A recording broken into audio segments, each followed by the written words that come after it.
कथा में कहती हूँ कि प्रेम, और फिर लोग थोड़े से खुश हो जाते हैं, लाइक आपका और मेरा नहीं, या आपका और किसी का नहीं, जो आज कल से कल किसी और से, परसों किसी और से। तो हमारा प्रेम वो प्रेम सच्चा नहीं होता, दैट इज निस्वार्थ प्रेम। कोई रीजन, सेल्फिश रीजन होना ही नहीं चाहिए उसमें, क्योंकि अगर सेल्फिश रीजन है, प्रेम तभी तक रहेगा जब तक आपका काम निकल नहीं जाता। वो काम कोई भी, इमोशनल भी हो सकता है, फिजिकल भी हो सकता है, इंटेलेक्चुअल काम भी हो सकता है। जिस दिन निकला उस दिन प्यार खत्म, तो वो नहीं होना चाहिए। नाकामयाब व्यक्ति हर अच्छी से अच्छी चीज में, अच्छे से अच्छे व्यक्ति में और अच्छे से अच्छे सिचुएशन में भी बुराई ढूंढ ही लेता है। उसे हर चीज में कोई ना कोई कमी नजर आती है, यानी उसका ध्यान हमेशा कमियों की तरफ। सोचिए लोग क्या कहेंगे, कि सबसे बड़ा रोग क्या कहेंगे लोग। भूल जाइए, इस पूरे टॉपिक को भूल जाइए, मुझे मतलब ही नहीं है लोग क्या कहेंगे।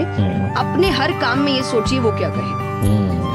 बस इतना अगर आप ये शुरुआत भी करेंगे ना, आप खुद देखेंगे आपके जो काम है, आपके जो आइडियाज है, कितने अलग लेवल पे जाने लगे हैं। क्योंकि देखिए, अगर आप भगवान को सोच के कोई काम करें, आप जल्दी से गलत काम तो नहीं करेंगे, आप अपने आप ही डर जाएंगे कि यहाँ हिसाब होना हो वहाँ होगा।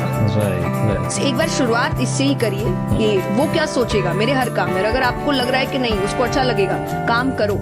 कोई और मना कर रहा है, क्रिटिसाइज कर रहा है, कोई लेना देना नहीं। ये क्रिटिसिज्म आगे जाके अप्रिसिएशन बन जाएगा अगर आप अच्छे से काम कर रहे हैं। मैं अधिकतर नास्तिक लोगों को आप देखिए, उनको अगर पूछे ना भगवान को मानते हैं, तो उनके पास एग्जैक्ट रीजंस नहीं होते कि क्यों नहीं मानते। बस नहीं है, दिखा नहीं, मुझे नहीं दिखा तो नहीं है। तो तुम्हें तो बहुत चीजें नहीं दिख रही। मेरे पापा, इस पर मैंने उनसे क्वेश्चन किया था कि बोले तो पापा कैसे जवाब दे। पापा बोले उनको पूछना, उन्होंने अपने परदादा को देखा था। देखा तो नहीं होगा,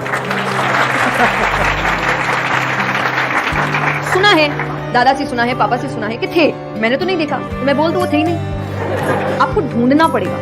भगवान, मेरे पापा ने मुझे एक बात कही थी, भगवान मानने की चीज है, जानने की नहीं। जानना क्या होता है, पहले इस्तेमाल करे फिर विश्वास करे। भगवान क्या है? भगवान सबके लिए अपनी अपनी सोच है, लेकिन अगर मैं कृष्ण की बात करूं तो मैं हमेशा कहती हूँ कृष्ण एक आईना है कि तुम जैसा उसको देखना चाहते हो वैसे दिखते हैं तुम। इसलिए हर कोई कृष्ण को अपना अपना मानता है। फॉर एग्जाम्पल, किसी को उनकी रासलीला अच्छी लगती है, किसी को उनकी बाल लीला अच्छी लगती है, कोई महाभारत का युद्ध मानता है, कोई गीता का ज्ञान मानता है। करने वाला एक ही है। तो कृष्ण वही या भगवान वही जो तुम उसे मानते हो। इन शब्दों को सुनकर आप क्या सोचते हो? आपको तुरंत बता। कृष्णा, सब कुछ, प्यार, कृष्ण, स्पिरिचुअलिटी, जीने का तरीका, कथा, कार्य, जया, माँ दुर्गा, क्योंकि जया उनका नाम है। कृष्ण भगवान के अलावा आपके 3 सबसे फेवरेट भगवान कौन है और क्यों? ओके, तो श्याम बाबा, टू बी वेरी ऑनेस्ट, ये खाटू श्याम जी में है, और उनको कृष्ण जी ने ही आशीर्वाद दिया था कि तुम मेरे ही नाम से कलयुग में जाने जाओ। राधा जी आई थिंक, क्योंकि वो प्यार की मूर्ति है, आप प्रेम उनसे सीखते हो। देन शंकर जी, क्योंकि आई थिंक वो सब कुछ है, पूरा अंत वो ही लेकर आते हैं। मुझसे कई बार लोग पूछते हैं कि आप बहुत ज्यादा डिप्रेशन में नहीं जाते, या कोई, आपने सब कुछ देखा है, चाहे स्ट्रगल है, इंसल्ट है, रिजेक्शन है, हर फील्ड में हर चीज होती है। अगर आप आगे बढ़ रहे हैं, कोई पोजीशन पे जाने की कोशिश करें, तो आपको इनका सामना करना पड़ेगा। ये जिंदगी के साथ आता है, तो आपको सामना। लेकिन मुझे कभी दिक्कत नहीं दी ये चीजें। क्यों?